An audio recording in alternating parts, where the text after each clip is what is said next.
Hello，大家好，我係 Kitty。今日分享一個廣東式煲粥法，快靚正，可以選擇加皮蛋鹹蛋，或者淨係加皮蛋，再加少少雞肉。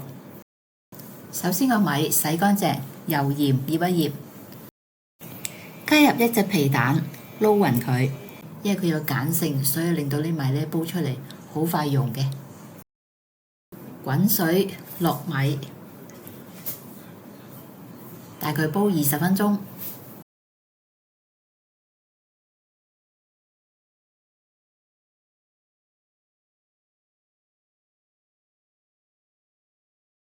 關火靜置1個小時，利用鍋內餘溫燜煮粥。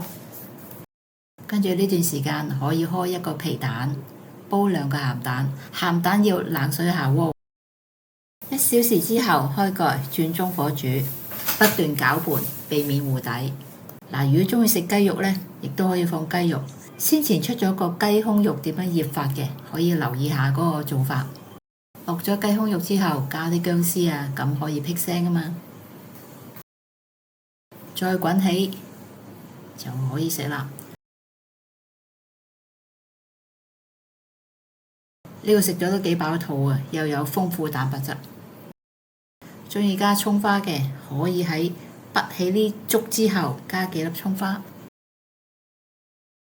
有時唔開胃嘅日子，食下呢個粥都唔錯嘅。我係 Kitty，下次再見。